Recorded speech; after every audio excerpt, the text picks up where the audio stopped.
Happy scrapper, happy scrapper, happy scrapper, whoa. Get ready to watch a happy scrapper video.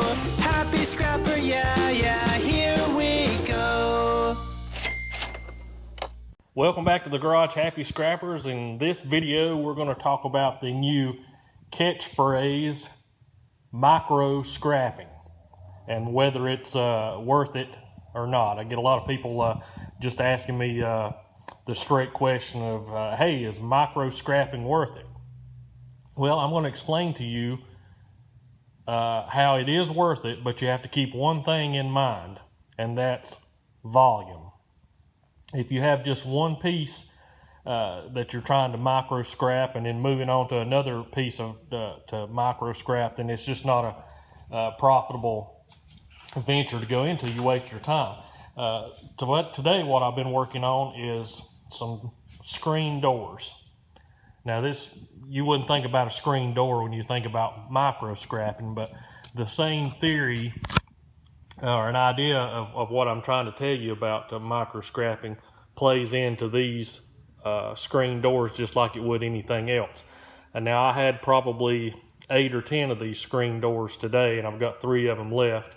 I pulled these into the garage because, well, it's getting dark outside.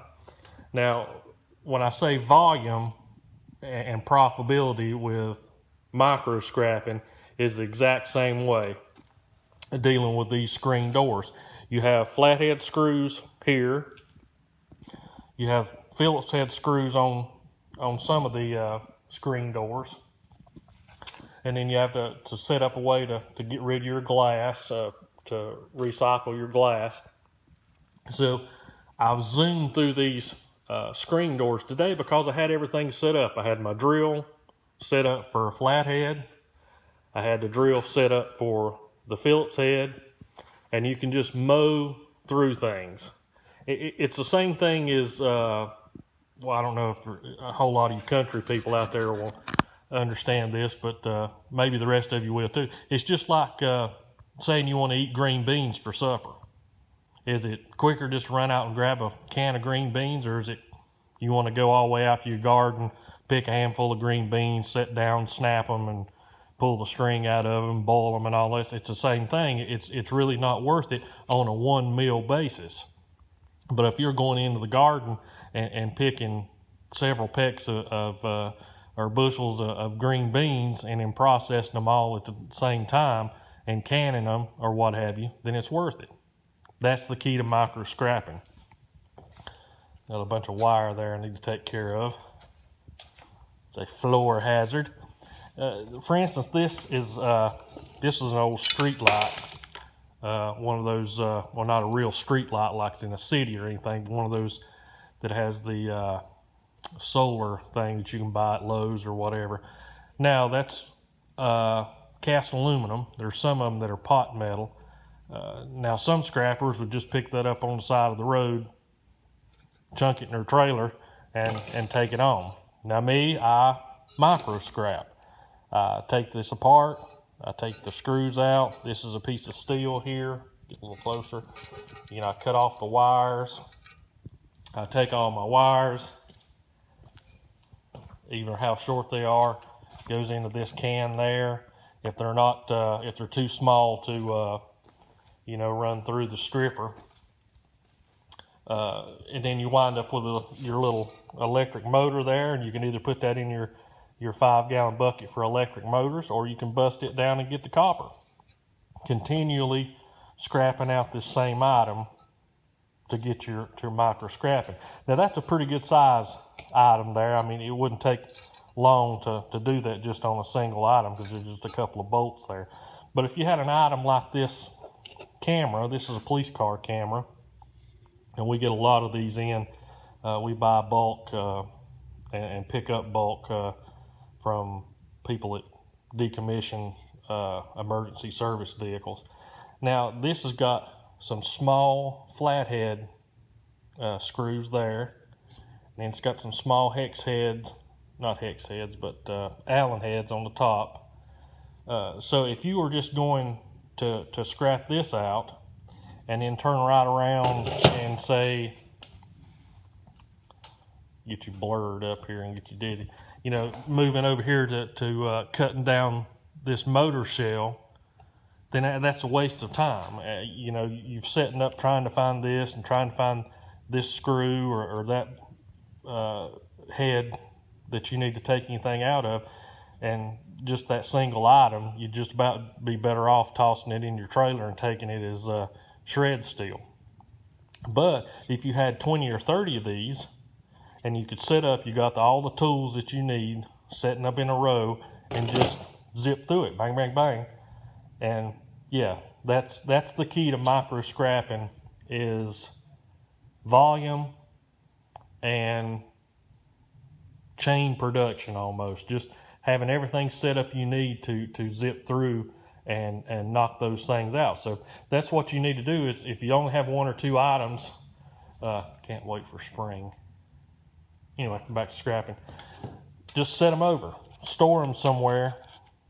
These are computer parts, until you get enough to where you can sit down and make your time worth it to micro scrap.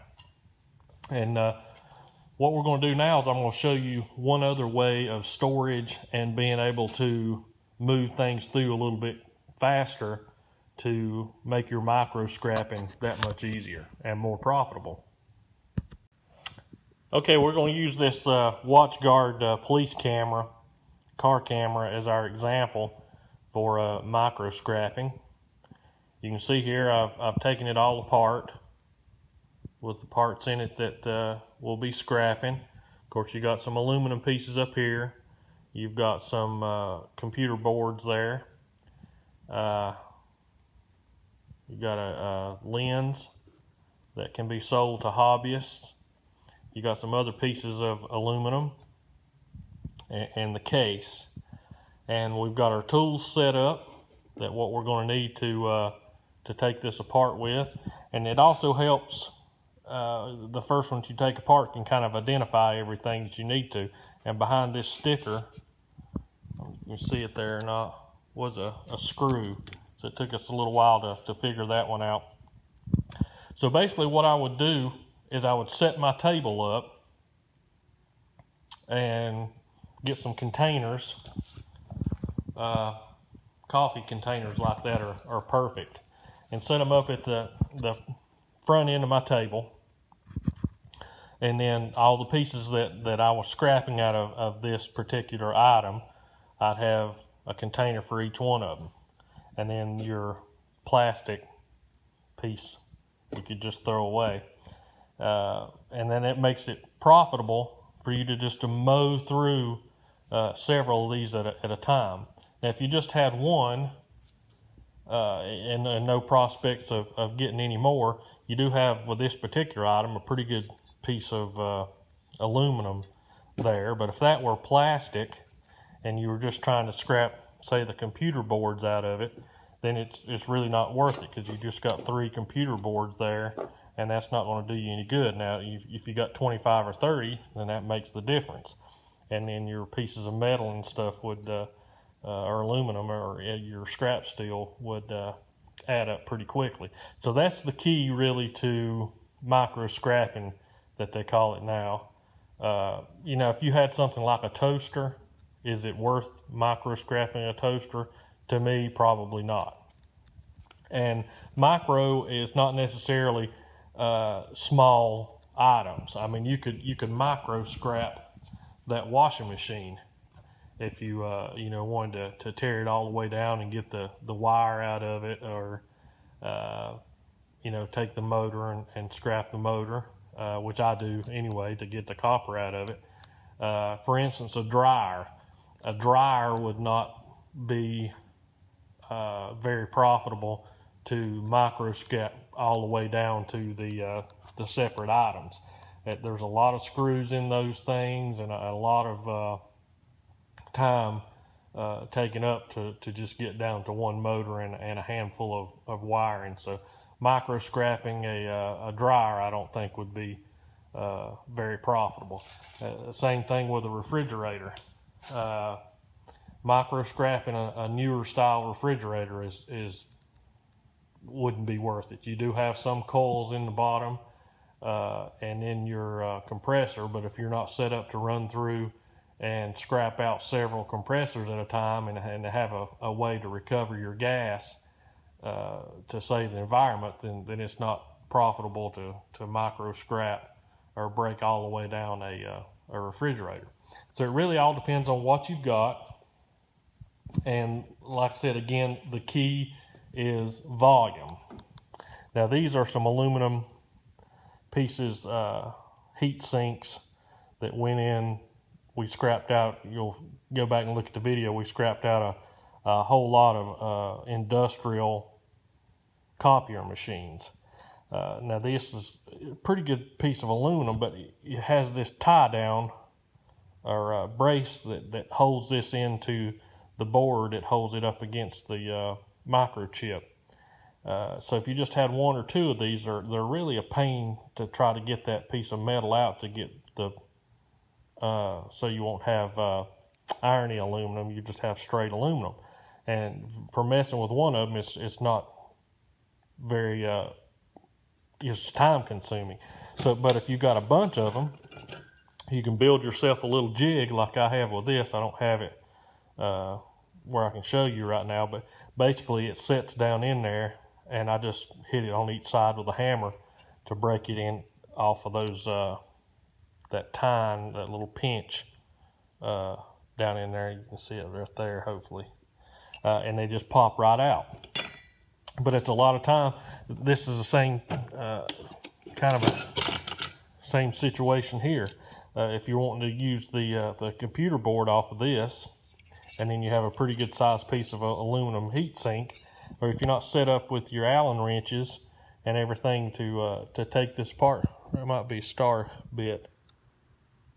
Anyway, to take it apart, it's a lot of time trying to find your tools and just a waste of time. So you want to have everything set up the way you can use it as quickly as possible.